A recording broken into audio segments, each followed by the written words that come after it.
So, Mayor, it does get to the ultimate issue. It's ridiculous to have a jury trial in the District of Columbia. 100 J6 people have had jury trials. Not a single person has been acquitted. That's ridiculous. Well, I mean, that's the jurisdiction. You know, that's the jurisdiction that the crime happened. I mean, where do you want them to hold it? In Alabama? The jury, they really are not juries of your peers. They're juries who have made up their minds before they walk into the court. Okay, they hear J6, they hear Giuliani say $145 million. These women shouldn't get $145 million. That's ridiculous. Yeah, the penalty for defaming two election workers wasn't $145 million, it was $148 million. And he's still liable to pay that. You just watched Rudy Giuliani attempt to defend himself while we were interviewing him at the Republican National Convention. Now a federal judge in New York City has essentially ordered Giuliani to hand over control over a multitude of his assets in order to pay these defamed election workers in Georgia. And this comes months after the former New York mayor was ordered to pay the election workers $148 million for defaming them for alleged ballot tampering. Obviously, that ballot tampering never happened. That was the defamation. So as a reminder, he was found liable of defamation as it pertained to two women, Ruby Freeman and Shaye Moss. He was found guilty after failing to respond to parts of their lawsuit.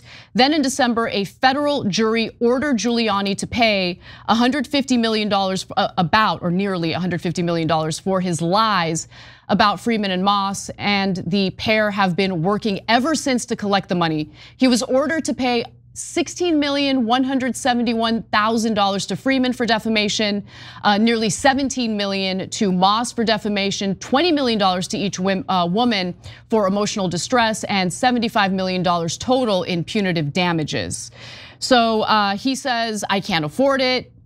Now a judge is saying, well, you're gonna have to hand over your assets, including your apartment in Manhattan that's valued to be around $6 million.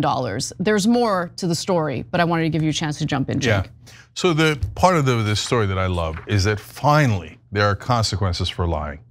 So some of us try super hard to give you the actual facts, no matter what, right? Meanwhile, in right-wing media, just one lie after another, who cares? Yeah, Hugo Chavez stole the election in 2020. He's been dead for 7 years at that point. It doesn't matter, I'm just making things up. Oh, I saw somebody moving ballot boxes. Yeah, to count them.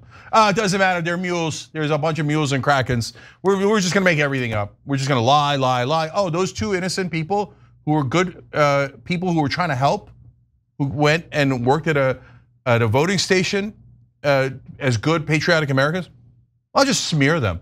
I'll pretend that they're part of a plot to undermine democracy. I'll make everybody super mad at them. Yeah, direct hatred toward them, harassment toward them, death threats toward them. Yeah, make their lives a living hell by just simply out of nowhere making up a BS lie about these two women. Okay, making their lives a complete and utter living hell. And then whining about how you can't pay for the defamation that you were found guilty of. Yeah, so two things. Number one, now finally there are consequences to your lies. So cry me a river and pay up, okay? And so now when you go to pay up, these sons of bitches never pay, right? Alex Jones, oh, I hide the money here, I gave it to my dad, I don't have anything, or I gave it to somebody else, I hide, send it to other countries, etc. Meanwhile, and these courts, I get it, it's a bureaucracy and it's tough, but they let them just hide almost all the money before anybody ever gets any of the money, right? Exactly. So in this case, Rudy was like, oh golly gee, I just don't know how to sell my $6 million apartment in New York. I'm trying so hard, I just cannot sell it. And all my expensive watches, I am trying to sell them and I cannot. And the courts are like, oh, okay, no problem. They'll sell them now. You don't have to because it's their property.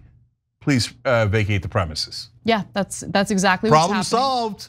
Thank you, Judge. Finally figured it out. So he'll have to give up that asset, but there's more. So let's go to graphic 3 here. Giuliani must also turn over a collection of several watches, including ones given to him by European presidents after the September 11, 2001 attacks, a signed Joe DiMaggio jersey and other sports memorabilia, and a 1980 Mercedes once owned by the Hollywood star Lauren Bacall. Additionally, the judge ordered that Giuliani turn over his television, items of furniture, and jewelry. They're wiping him out. Yeah, because that's what happens when you owe $148 million. Because rich people who believe they're above the law think, oh yeah, I could do that, but even if I get a judgment, so what? I'll say, oh, that's my primary residence. Oh, I can't sell my watches. Oh, I need a deluxe car owned by a Hollywood star at one point. No, you don't need any of that. No, you owe the money and you're not above the law. So that property is now theirs, and sad day for you. Maybe you should have thought of that before you smear the crap out of them and put them in danger. All right, there are a few other items that are of value that could be brought up in this case. So for instance, there's his condo in Palm Beach. He also has 4 New York Yankees World Series rings. So I don't know what's gonna happen with those items. But look, the point is, don't defame people and don't make their lives a living hell for your political project. These are human beings, much like the victims of the Sandy Hook shooting who were defamed by Alex Jones. You know, this is not fun and games. These are human beings who have real lives, and messing with their lives like this is unacceptable. And I'm glad that there are consequences for it. Okay, so last thing. So we did that interview with him at the RNC, and it was a friendly interview because we asked questions and we matched the tenor of the guests, right? But what did we get out of that interview? We got some really important information. So first of all, he talked about this case, and I remember thinking, I wonder if the lawyers are gonna use this because he's admitting some interesting things in this interview, right? So then the second thing we found out is we asked him, hey, why didn't you use Trump's real electors when you were doing your elector plot? And he said some of them wouldn't go along with it.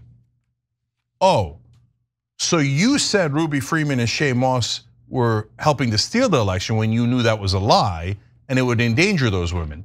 When in reality, you were trying to steal the election with fake electors, because even Trump's real electors said that's illegal and I won't break the law, and overturned the election.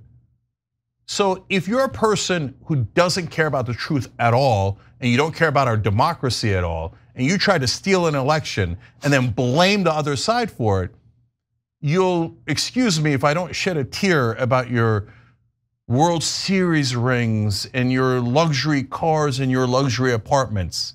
Am I supposed to feel bad for you? I don't.